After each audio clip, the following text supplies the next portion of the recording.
Alright, Facebook people, blind justice on the streets of Aberdeen, Washington. Once again, we're sitting at the corner of Wishkah and H. Hello, people coming through. And it's kind of a noisy corner, but hopefully you can hear me. Sitting on the sidewalk, did a little library walkthrough review. It was really cool. Great resource there. And I think we're going to do some resource videos this week. Just to highlight some of the resources that are here, help direct people to the resources, which kind of leads into this video titled Broken System. So over the weekend, we had the opportunity to engage with some people who not just needed help, but were asking for help. And let's see, what was yesterday? Sunday, today's Monday, yesterday's Sunday. So Saturday, around 11 a.m., I was sitting over here on this corner, and we had a young man come up to me. He's mid-20s, and he hit the button that I'm currently leaning up against the pole right here. He hit the walk button to walk across.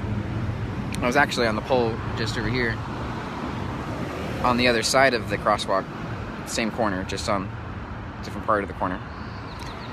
And he was waiting to cross, and he noticed I was sitting there for a while. I said hi, because I heard him hit the button, and I was like, I usually engage with people, try to tell them good afternoon, or good morning, or good evening, or, you know, see if I can help them with anything, if I've got extra food or water, or any change that gets thrown this way, that gets handed right back out. That's pretty cool. But then I could also try to help direct people to help, to services, to other ways to help, right? This is pretty neat. It's been happening this whole time, but this is the first time that somebody of this situation came up and asked for this particular help. So he first asked, "Hey, what you doing?" And I was like, "I'm just hanging out, sitting on the sidewalk." You know, I was meditating when he came up, and so I told him that a few minutes after the conversation, or into the conversation. So he was just sitting here. He's like, "Well, I was actually meditating and sending out some love and kindness to the city." I was like, "Oh." I said, "Yeah, I've seen you, sitting out here in different places for over a week." I'm like, "Yeah." Talked about, the protest and the laws that they're putting in place here to make it illegal to sit and lie down on the sidewalk and ask for help. So we talked for a while, and turned out that this young man had a really rough day the day before that. So that was Friday, because when he approached me, it was Saturday morning. He said his Friday was really hard. He was using some street drugs and had a really bad trip and got into a violent altercation with somebody. And he was still tripping a little bit when he came up to me. He's coming down from a really bad trip. He said his worst trip he's ever had.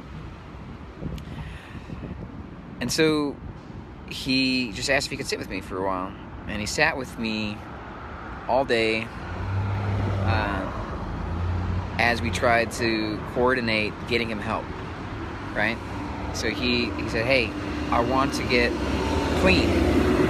It's like, we got an addict. The guy comes up, he says, "Hey, I had a wake-up call. I'm addicted to some stuff that's been tearing up my life, and I want to get clean. I want to get, I want to go to detox. Can you help me get into a detox?" I'm like, "Dude, let's do this. Let's try to find you a place that we can get you into and get you some help, And the more and more we sat together, some other signs showed up. He would talk to himself off and on. He'd hear different things and engage with different voices. And my hearing is pretty stellar, right? So I can hear things down the block and around the corner and stuff. And even in some of the buildings, like, things are the right tone or whatever. But he had some pretty good hearing too, because he was hearing some of the stuff that I was hearing. He's like, "Do you hear that?" I'm like, "Oh yeah." He's like, "They're talking about us." I was like, "No, they're not talking about us." So he had a lot of paranoia, right? He had some things like, I can hear their conversation, they're not talking about us. and so yeah, he had these some mental health concerns, right? And as he became more and more clear-headed, I guess more and more of the withdrawals were hitting him, and he was struggling a lot. And he was getting more anxious and paranoid And so he kept saying, I just really want to get into a place tonight, like as soon as I can, so that I can be safe, so I don't hurt somebody or hurt myself. I'm afraid that if I'm out here on the street again, I'm gonna do something and it's gonna be really bad for me or for somebody else. So, and he said this a few times, right? There's a few different warnings of that. I'm afraid for my safety, afraid for others' safety of what might happen. And so all these flags were going up, and immediately I'm reaching out to local contacts here, some different groups that help people get into programs to get, detox and get a bed for mental health and things like that. So I was working on that. I think somebody's calling me down the road, but if you can continue, they could probably call this way. But we sent out, the alert to the grapevine, like, hey, is there anything available here locally, any beds, any detox centers that we can get this guy into? Turns out there isn't a detox center here that we're aware of, that we found. There is Columbia Wellness in Hoquiam. It's a crisis center, and they deal mainly with mental health. Okay, so we had mental health concerns, but his primary thing that he told me was trying to get detox. I just want to get into a detox center. So that's what the primary goal, trying to meet him, what he wants, and a place that he can get the help he wants. So somebody said that the Grace Harbor Community Hospital has a detox program, and he said that he has been there at the hospital a few times and was afraid, is adamantly opposed to go there because he had a really bad situation there before, so he's afraid to go get help there. So that makes it difficult, because he can't get help if he's afraid to get help from the people there because of previous encounters.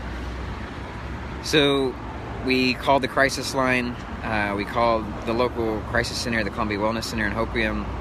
We called, we had people making calls all day Saturday. And this is an issue because we got passed around back and forth.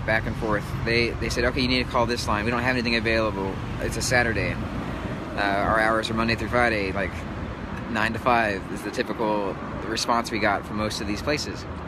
And there's only like a couple detox centers. There's one in Centralia. There's potentially one in Chehalis. There's one in Olympia. There's one in Tacoma. There's one in Seattle. There's one in Spokane. There's one in Vancouver. So we're talking hour and a half away, hour to hour and a half minimum to any of these detox places driving. A lot longer by bus. And so we called all these places to see, hey, do you have an open beds? Yeah, but we can't do anything until Monday or Tuesday. Okay, what do we do now? This guy is clean now, level-headed now, has most of his faculties now, and he's like, I don't want to get back in this rabbit hole. How do I get out? How do I get free? How do I get healthy? Somebody help me now, right? So we continue to call. We had people calling all through the night. Eventually got directed by the detox center, I want to say in Centralia, to try the hospitals. So we tried Grace Harbor, we tried Elma, we tried the one in Olympia, and Grace Harbor and Elma didn't work out. So then he got a ride with a friend.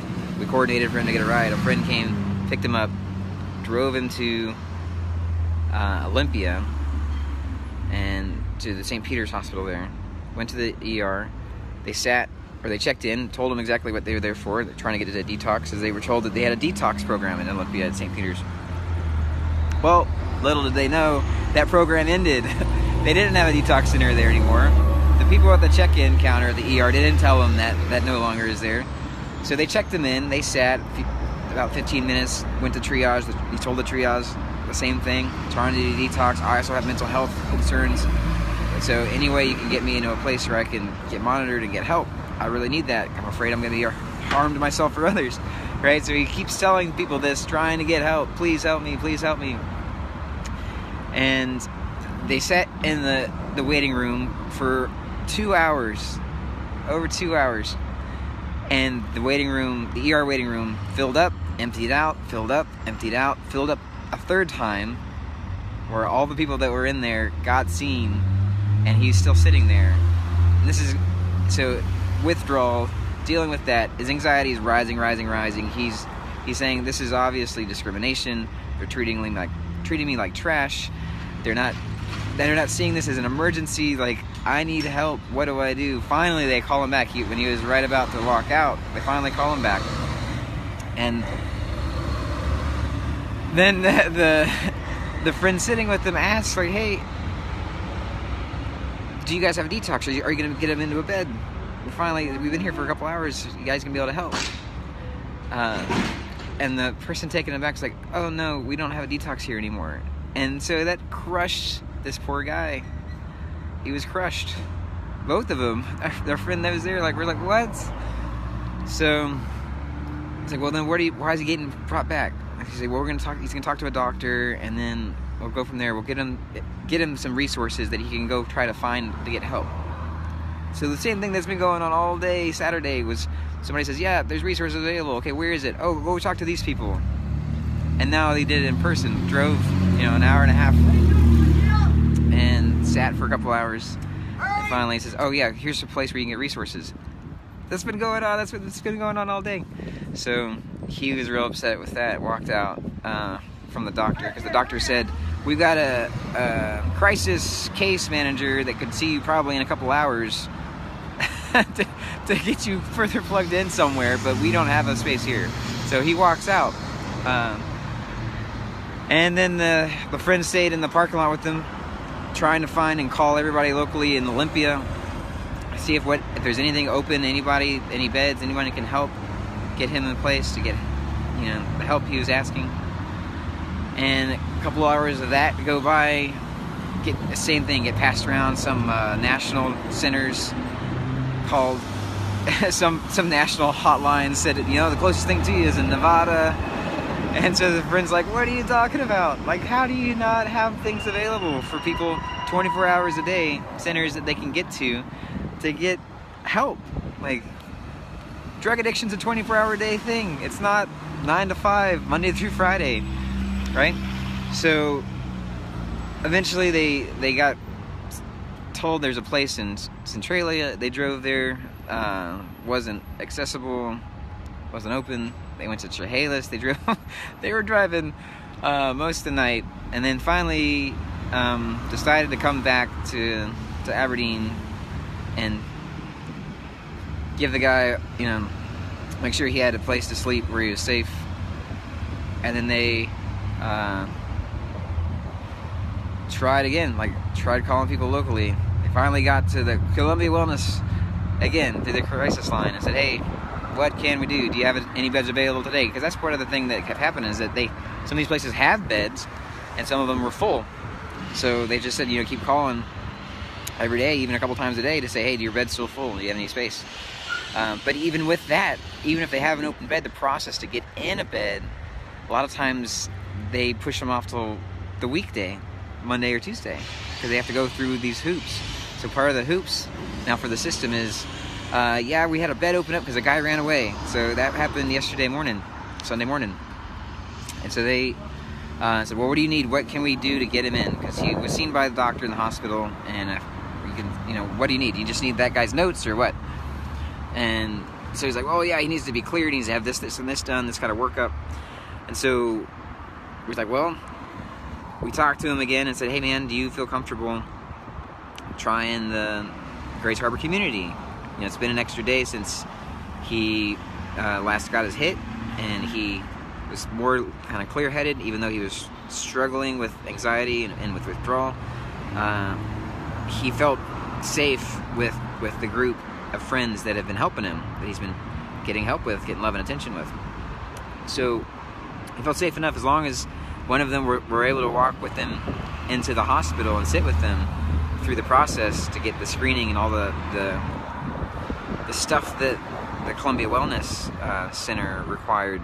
He was willing to do that, even though he was afraid of the place because of his previous interactions there. He was willing to do it as long as he had somebody he knew he trusted enough, because the trust was built over the last day. So they go to the hospital, they get a screening and stuff, they send it over. Columbia says, okay, yeah, we got it, we got a bed, his room 4. We're just waiting for the shift change, and then somebody after the shift change is going to call you back and tell you to come on in and get you set up. That was around 3 p.m. yesterday. A couple hours go by, and nothing. So they call back and say, hey, what's going on? They're like, oh, we don't know what's going on with this. So there's a lack of passing information on our friend. And so eventually we went in person. A bunch of friends got him there in person, talked with the staff there on a Sunday evening. It was 5-something, and said, hey, this was that we were promised a bed. His hopes were up. He was ready, like, finally I can get in, I can get my stuff together, get clean, get healthy. And they go, well, we don't know if that's the case. We don't know if we can take him in. Our counselors aren't here to do a screening and this and that. So they did let him in the door to wait in the lobby for over an hour for their counselors to get there to do the screening. And then they did the screening and eventually got him in. There was a few rough parts where he was wanting to bolt because of, again, this is started at 11 a.m. asking for help, pleading for help, and at that point it was 6-something p.m. the next day. so we're talking, what is that, over 30 hours, 31, 32 hours into it, and he's still, like, at the doorstep, so close, and they were on the bubble of letting him in or not. So finally, around 8:30 p.m., the friend got in to a place. So he's finally in a place. And he's actually excited about it. He said, "I'm gonna do it. I'm gonna get help. I'm gonna get clean. I'm gonna start putting things together." So that's the system, folks. It's pretty busted. For somebody that is having a lucid moment and said, I need to get clean, I need to get to detox, somebody help me. You, random guy in the street, please help me. And going over, 30, 32, 33 hours, whatever it was, between 8:30, before he can actually get somewhere, with driving all over and calling all over. Like, the people doing all the calling and driving, like, are of sound mind. And they were getting, like, burnt out. Like, how does somebody expected to do this if they're strung out? How is somebody expected to do this if they don't have resources like a car or a phone? Like, how can they get in? And many of the people talked to on the phone said the same thing. Like, yeah, the system is messed up. It's busted. We need to try to figure it out. So please, we're going to compile a bunch of those phone numbers, a bunch of those resources, not just locally, but in the county, in the neighboring county, and the state, and try to put a comprehensive list together. And then if anyone else has anything, other stuff, then please shoot a message off, comment on this post, or message us. We'll try and get that added to this list. There's just, everybody says, oh, if they want to get clean, go get clean. Okay, great. How? Where's the resources available, right? So thankful we got him into place, and we'll continue to follow up with our friend throughout the next few days here, and check up on him. But yeah, we need to figure something out, guys. There's got to be better ways of doing this. Drug addiction is 24 hours a day. And if the places that are helping with drug addiction are only open 40 hours a week, that's 23.8% of the time. That's not good odds, for somebody that's addicted to have 23.8% of the time. If they're having a lucid moment, it's like, oh, I need to get free, I need to get clean of this. It's over 76% of the time. That's not an option. The stuff's closed. Nobody's there to help. Nobody's available to get you in. So odds are not in their favor. So we need to try to figure out some solutions to help people 24/7, right? Let's get creative. Let's talk about it. Let's figure out how to fix the system, how to rework it, how to tear it down and build up whatever we got to do to make sure that help is available to people who are desperately needing help. All right, peace and love. We'll keep you updated on what's going on.